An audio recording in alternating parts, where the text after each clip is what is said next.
안녕하세요. 족부정형외과 전문의 김주범이 들려드리는 발에 관한 톡톡 시간입니다. 네, 오늘의 주제는요. 말기 발목 관절염의 수술적 치료 중에 하나인 발목 관절 유합 수술의 실제 사례에 대해서 말씀드리려고 합니다.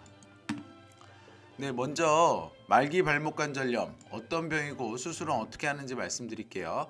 발목 관절염이라는 거는 발목의 연골이 다른 상태에서 발목이 움직이게 되면 발목 관절에 염증이 생기게 되죠. 그래서 이러한 거를 저희가 발목 관절염이라고 합니다. 이 발목 관절염의 진단은 엑스레이로 하게 되는데요. 이 엑스레이를 보시면 되겠어요. 그래서 정상 엑스레이를 보면 발목 사이에 이렇게 빈 공간이 보입니다. 이러한 빈 공간은 실제로 비어 있는 게 아니고요. 연골이 차 있는 거예요. 그런데 엑스레이 상에서는 연골이 보이질 않으니까 마치 찍으면 연골이 차 있는 부분이 빈 공간처럼 보이죠. 그래서 빈 공간이 있다라는 얘기는 연골이 있다라는 얘기입니다. 그런데 여기 말기 발목 관절염 환자의 엑스레이를 보시면 빈 공간이 없죠. 그래서 여기 실제로 화살표 부위를 보면 빈 공간이 없이 뼈와 뼈가 맞닿아 있습니다. 이런 상태를 말기 발목 관절염이라고 하고요. 발목 관절의 연골이 완전히 닿으니까 뼈가 부딪히게 되고, 그러면 이 부위 때문에 통증하고 붓기가 발생해서 환자가 걷기도 어렵고 여행도 어렵고 운동도 어렵습니다. 그래서 심각하게 생활을 제한하게 되죠. 이렇게 연골이 완전히 다른 발목 관절염 같은 경우에는 저희가 수술적 치료를 권유합니다. 수술적 치료는 관절 유합술 또는 인공관절 수술을 하는데요. 각각 장단점이 있고 여기에 대해서 궁금하신 분은 제 블로그를 방문하시면 자세히 써놓은 글이 있습니다. 말기 발목 관절염에서 관절 유합술이 오늘의 주제죠. 근데 도대체 발목 관절 유합술은 어떤 수술일까요?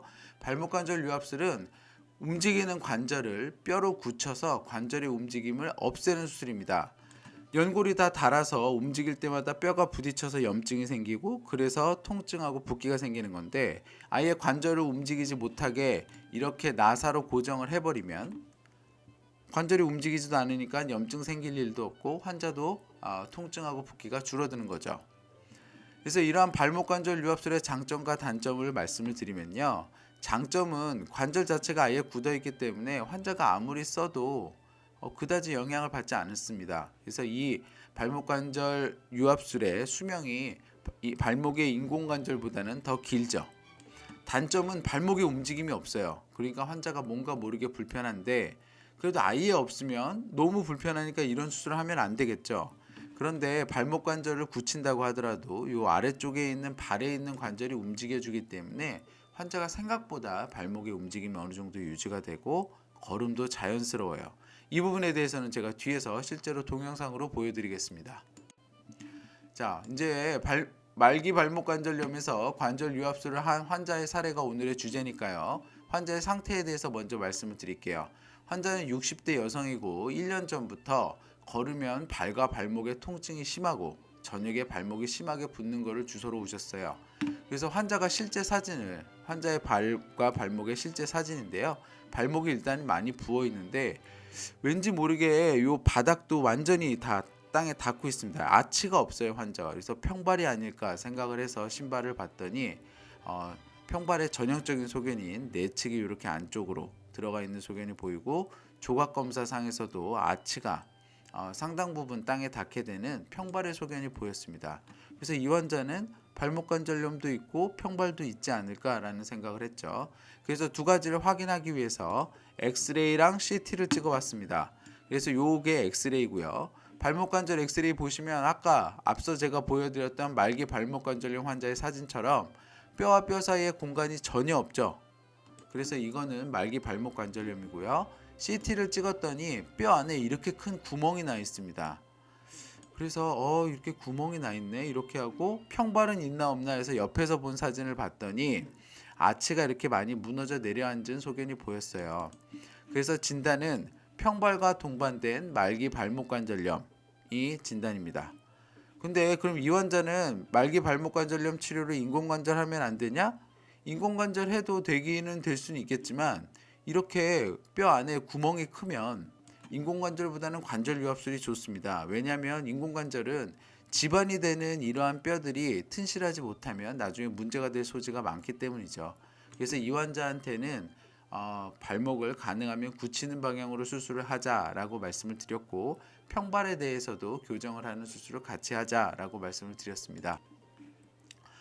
발목관절 유압술, 먼저 말기 발목관절염에 대한 유압술이 오늘의 주제니까요. 여기에 초점을 맞추는데, 발목관절 유압술은 어떻게 하는 수술이고 하면 다 관절이 붙는지가 제가 이제 궁금하실 수 있는데요. 먼저 발목관절 유압술의 과정을 말씀을 드릴게요. 연골이라는 거는 뼈와 뼈가 서로 붙지 않도록 붙지 않도록 하면서 부드럽게 움직이게 합니다. 그래서 이 연골이 있으면 뼈가 붙질 않아요. 그래서 발목 관절에 남아있는 연골을 깨끗이 제거한 다음에 뼈에 구멍을 뚫습니다. 그렇게 해야 줄기세포들이 나와서 뼈가 붙기 때문이죠. 그리고 단단하게 고정을 합니다. 여기서는 이제 주로 나사로 고정을 하는 것을 이 그림에서는 보여줬는데요. 발목 관절 유압술의 가장 큰 문제는 아까 제가 위에서도 먼저 언급을 했지만 하면 다 붙냐 이거죠. 안 붙는 경우도 있어요. 이렇게 안 붙는 거를 저희가 불유압이라고 합니다. 불유압이 오면 굉장히 힘들어져요. 그래서 불유압의 가능성을 줄이려는 노력을 해야 되는데, 그중 하나가 자가골을 아예 이식하는 겁니다. 자기 세포가 나와서 뼈가 붙이는 경우도 있지만 자가골을 이식해주면 훨씬 더 잘 붙는 걸로 되어 있거든요. 그래서 본인 뼈를 띄어서 저 빈 공간에 관절과 관절 사이 이 부위에다가 넣어주게 되면 불유압의 가능성이 줄어드는 거죠. 그리고 고정을 더 단단하게 하는 겁니다. 이 그림에서는 나사로만 해놨지만 저는 이 나사에 더해서 철판까지 시행함으로써 고정을 더 단단하게 해서 불유압의 가능성을 줄이고자 하는데요. 자, 실제로 이 환자의 관절 유압술 어떻게 진행했는지 말씀드릴게요. 자가골 이식합니다. 골반에서 띄고요. 이러한 것처럼 골반에 이렇게 피부 절개를 하고 뼈를 일부 떼어냅니다.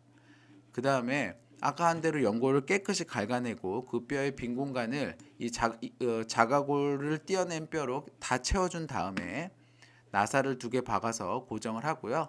여기에 대해서 저는 철판까지 이용을 해서 고정을 하는 거죠. 불유압은 생기게 되면, 그러니까 관절 유압술을 해서 관절을 붙이려고 했는데 관절이 안 붙는다. 그러면 계속 아픕니다. 그래서 100% 재수술해야 되거든요.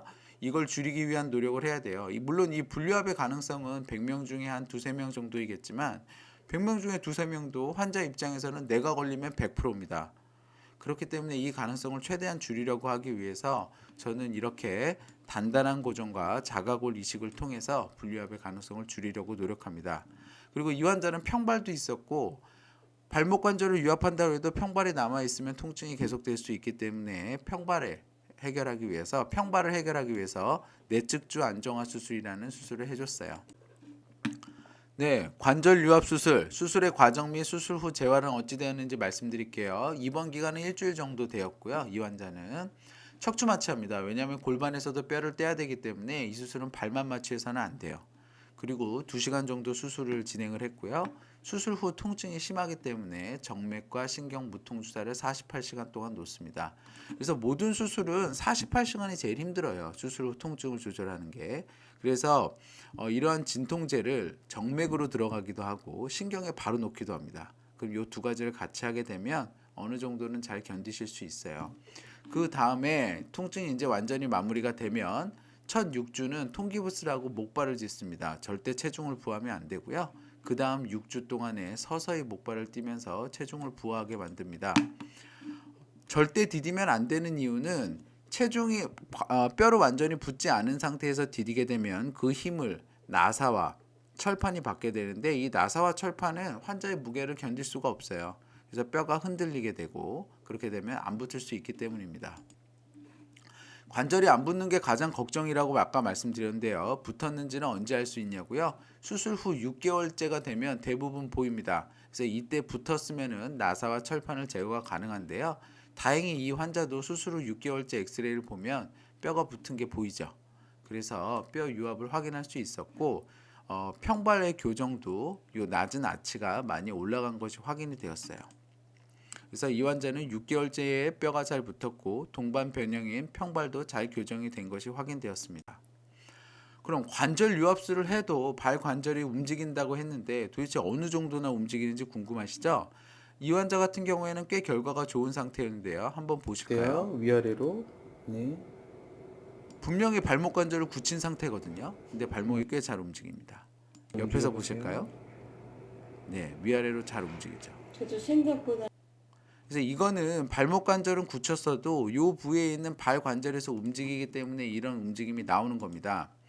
그래서 발목 관절이 굳어 있어도 발 관절이 움직이기 때문에 발목 관절의 운동이 어느 정도 가능한데 이게 이 환자는 굉장히 좋은 편이고요. 모든 환자들에서 이렇게 나오진 않아요. 예를 들어서 류마티스 관절염이나 아니면 발과 발목의 외상 후에 생긴 관절염 같은 경우에는 발과 발목이 많이 같이 굳어 있기 때문에 발목 관절을 굳히게 되면 발 관절도 굳어 있기 때문에 움직임이 많이 제한이 되고요. 이런 경우에는 제가 관절 유압술을 잘 권하지는 않습니다. 왜냐하면 걸음이 많이 어색해지고 생활이 많이 제한되기 때문이에요. 근데 이 환자는 다른 관절은 깨끗해서 발목 관절염의 이 결과가 발목 관절염에 대해서 관절 유압술을 한 결과가 괜찮았죠. 다행입니다. 자, 그럼 걸음걸이는 어떤지 제가 또 보여드릴게요. 저한테 수술 후 걸어와 6개월째 보세요. 걸음걸이를 네. 보시면 요 거든 쪽, 요 발이 이제 수술 약간 바깥쪽으로 퍼지죠. 예. 근데 그건 제가 일부러 그렇게 만들어 이 놓은 환자가 거예요. 지금 약간 조심조심 걸어서 그렇지만 돌아보시고요. 생각보다 걷는 게 자연스럽습니다. 그래서 제가 관절 유압술을 해서 환자분들이 쓰는 걸 보면 높은 산을 경사가 가파른 높은 산을 올라가는 거는 좀 힘들다고 하시지만 평지나 야산 올라가는 거는 대부분 괜찮고요. 뭐 어떤 분은 막 2박 3일 대청봉도 갔다 오시고 뭐 어마어마하신 분들도 있습니다. 그래서 생각보다는 잘 쓰시는 것 같아요. 그래서 발에서 움직임이 있기 때문에 환자분들이 수술하기 전에 내가 가졌던 관절 유압술에 대한 기대보다는 훨씬 더 나은 퍼포먼스를 보여주는 것 같습니다. 말기 발목 관절염의 수술적 치료, 관절 유압술 정리해 보겠습니다. 말기 발목 관절염의 수술적 치료는 발목에 인공관절을 할 수도 있고 관절 유압술을 할 수도 있습니다. 각각의 장단점이 있는데 요즘에는 가능한 한 발목 인공관절을 하려고 하죠. 그렇지만 관절 유압술이 꼭 필요한 경우도 있습니다. 이 환자처럼 그 지반이 되는 뼈가 구멍이 크게 난 경우, 이런 경우에는 관절 유압술이 또 좋은 수술적 대안이 될 수 있습니다. 발목 관절 유압술의 합병증은 불유압이에요. 안 붙는 경우가 제일 위험하고 저는 이러한 것들을 피하기 위해서 나사와 철판을 이용한 단단한 고정 그리고 자가걸 이식을 통해서 이 불유압의 가능성을 줄이고자 하는 겁니다. 수술의 과정은 일주일 입원하고 척추 마취하고 수술 후 통증을 48시간 동안 조절하는 게 중요한데 이 통증 조절을 위해서 정맥과 신경무통 주사를 저는 같이 시행합니다. 수술 후에는 6주는 통기부스하고 목발 보행하고요. 절대 디디시면 안 됩니다. 그 다음 6주는 보조기하고 재활 운동을 시행을 하죠. 동반 변형이 있는 경우가 많아요. 이 환자 같은 경우에도 자세히 설명을 안 드렸지만 평발이 있었고요. 그래서 이러한 평발과 오목발 등 동반 변형이 있으면 이러한 것들을 같이 치료해 주는 것이 수술 후 결과를 더 좋게 만드는 요인이 됩니다. 발목 관절염, 특히나 이 말기 발목 관절염은 환자의 생활을 굉장히 저해합니다. 그래서 적극적으로 수술적 치료를 받으시는 게 추후에 이 100세 인생에서 건강하고 행복한 인생을 살 수 있는 바른 길이라고 생각합니다. 건강한 발걸음, 행복한 100세 인생, 발에 관한 톡톡이 함께합니다. 저는 서울대학교 의과대학을 졸업을 하고 다수의 TV 프로그램에서 족부에 대해서 말씀드린 바 있습니다. 이 동영상은 제가 좀 더 자유롭고 자세하게 제 지식을 말씀드리고자 제작하였고요. 네이버 족부 김지범 블로그에 오시면 더 많은 정보와 질문이 가능합니다. 경청해 주셔서 감사합니다.